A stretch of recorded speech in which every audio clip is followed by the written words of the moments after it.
Assalamualaikum dan salam sejahtera.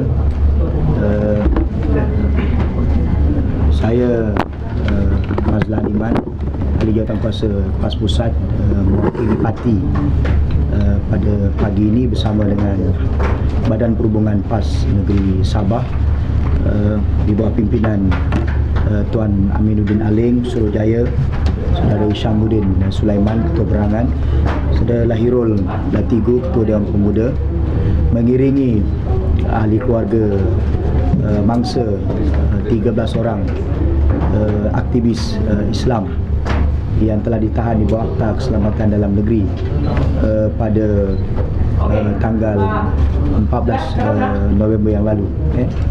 Maka pada pagi ini kita telah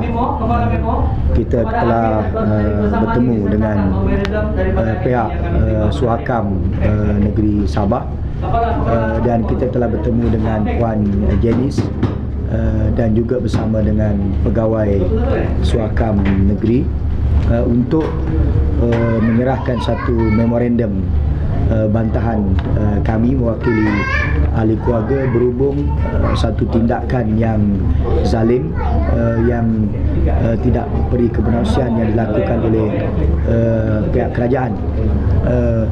Saya ingin mengulangi pendirian PAS bahawa penahanan tanpa bicara di bawah Akta Keselamatan Dalam Negeri ini adalah sesuatu yang tidak masuk akal, dan kita telah lama memperjuangkan supaya akta ini dihapuskan. Cukuplah dengan akta-akta yang sedia ada untuk menahan ataupun untuk mengambil tindakan terhadap mereka-mereka yang disyaki terlibat dengan mana-mana kegiatan yang boleh memudaratkan negara kita. Sehubungan dengan itu, apabila Yang Amat Berhormat Perdana Menteri Datuk Seri Najib Tun Razak mengumumkan sempena dengan Hari Malaysia 16 September yang lalu bahawa Akta Keselamatan Dalam Negeri ini dimansuhkan, kami sangat gembira dan mengalu-alukan. Tetapi adalah sesuatu yang sangat mengejutkan, memeranjatkan, sebagaimana juga statement daripada pihak Suhakam sendiri, bila mana pihak polis yang dinaungi oleh Kementerian Dalam Negeri telah membuat tangkapan yang bercanggah dengan apa yang telah diumumkan oleh Yang Amat Berhormat Perdana Menteri. Maka justru pada pagi ini kita mengiringi ahli keluarga dan kita minta kepada pihak, kita mohon merayu kepada pihak Suhakam pertama sekali dapat secara konsistennya mendesak pihak polis membebaskan mereka serta-merta. Kalau didapati mereka ini ada asas penglibatan mereka terhadap kegiatan yang boleh memudaratkan keselamatan negara, mereka boleh diadili di peringkat undang-undang dalam negara kita. Adili mereka, dan sekiranya mereka didapati bersalah, mereka boleh dihukum mengikut undang-undang yang sedia ada. Tetapi penahanan tanpa bicara seperti ini sangat tidak adil kepada mereka. Tambahan pula, mereka-mereka ini mempunyai isteri dan anak-anak yang masih kecil, dan ketika ini mereka akan berdepan dengan persiapan untuk persekolahan sesi 2012, dan tentulah sebagai ketua keluarga, mereka-mereka ini sangat diperlukan sebagai tempat pergantungan daripada isteri dan anak-anak untuk menyediakan persiapan menaiki sesi persekolahan yang baru pada tahun 2012. Dan kebimbangan wujud di kalangan kami PAS dan ahli keluarga tentang proses siasatan yang dilakukan, dan kita bimbang kalau ada unsur-unsur paksaan melampau, ugutan melampau, ancaman-ancaman tertentu dilakukan kepada mereka supaya mereka mengaku bersalah atas kononnya apa yang disebut oleh Yang Berhormat Menteri Dalam Negeri bahawa mereka ini tak takut mati, mereka ini nak mati syahid, yang bagi saya sesuatu kenyataan jahat, suatu sangkaan jahat dilakukan kepada mereka. Dan mana mungkin polis baru nak siasat, belum ada sebarang pendakwaan, tiba-tiba polis telah mendahului siasat. Isyamuddin telah mendahului siasatan, boleh dia mengumumkan depan publik bahawa mereka ini tak takut mati, mereka ini nak mati syahid. Ini sesuatu yang sangat bertentangan dengan norma-norma keadilan yang sepatutnya dijunjung tinggi oleh beliau selaku menteri yang bertanggungjawab terhadap keselamatan dalam negara ini. Sebab itu kami bersedia di Perak PAS untuk menyediakan khidmat guaman untuk mengambil tindakan kepada Yang Berhormat Menteri atas tuduhan-tuduhan yang seperti ini, dan ini juga dilihat dari satu sudut tafsirannya, mereka membuat satu interpret kepada keluarga mereka, dan ini sangat memalukan. Ini sangat mengaibkan tahanan dan juga ahli keluarga mereka. Jadi kita juga minta kepada pihak Suakam, sebelum mereka ini dibawa keluar, saya percaya mereka ini akan dibawa ke Kuala Lumpur di tempat yang kita pun tak tahu, dan ini akan menyukarkan ahli keluarga, khususnya isteri, untuk bertemu dengan suami masing-masing. Kalau mereka dah dibawa ke Kuala Lumpur, payah sukar mereka nak bertemu.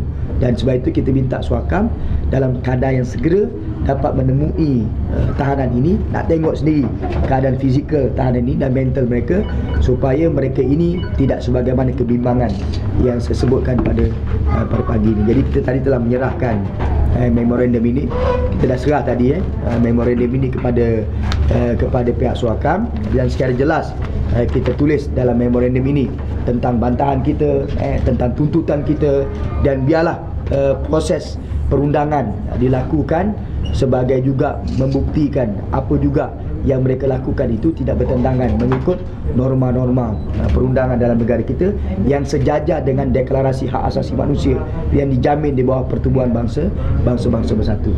Jadi ini pendirian kita, dan saya nak juga sebut pada hari ini bahawa mereka akan dibawa ke Kuala Lumpur. Kita akan bawa ahli keluarga ini ke Kuala Lumpur untuk menyerahkan satu memorandum kepada Yang Amat Berhormat Perdana Menteri. Usaha sedang dilakukan oleh ahli parlimen kita yang diketuai oleh YB Salahuddin Ayub, Naib Presiden PAS yang juga ahli parlimen Kubang Krian. Usaha sedang dilakukan dalam tempoh terdekat untuk menyerahkan satu memorandum kepada Yang Amat Berhormat Perdana Menteri dan Menteri Keselamatan Dalam Negeri Datuk Isyamuddin Tun Hussein, supaya dengan isi memorandum itu adalah jelas supaya tahanan-tahanan ini mesti dibebaskan segera tanpa syarat. Itu usaha yang kita lakukan di peringkat Kuala Lumpur, dan kita harap itu dapat dilakukan oleh Yang Berhormat Perdana Menteri. Jadi ini usaha-usaha yang sedang kita lakukan, dan kita bergabung usaha kita dengan Gerakan Memansuhkan ASA. Saya telah hubungi Saudara Said Ibrahim selaku pengerusi JMI. Saya juga telah menghubungi Setiausaha Agung PAS iaitu Datuk Mustafa Ali dan juga YB Salahuddin, supaya rombongan ini akan dibawa secepat mungkin untuk bertemu dengan Yang Berhormat Perdana Menteri bagi urusan membebaskan tahanan-tahanan yang terbabit. Jadi ini sajalah, dan tuntutan kita jelas, perkataannya pendek tapi jelas, bebaskan mereka serta-merta. Kalau ada bukti, bawa mereka ke muka pengadilan mengikut prosedur yang telah ditetapkan dalam negara kita. Itu saja pendirian bagi pihak PAS. Aku minta lah bebas anakku, itu tidak ada salahnya. Itu sejak aku minta sama mantri lah, kami undi sama dia orangnya mintalah dibebas anak kami, tidak ada salah. Kami undi sama dia.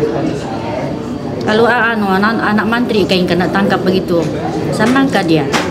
Orang tidak ada salah, tidak ditangkap begitu saja. Kami ini orang susah, bukan orang senang. Tiulah pergi sini nih, mengutanglah semua, bikin tambang apa.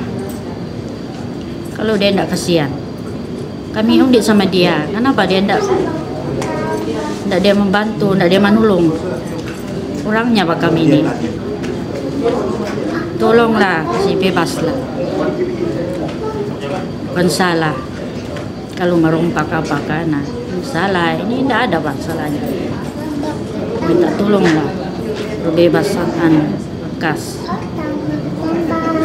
Kalau ada salah, dibawa pergi mahkamah.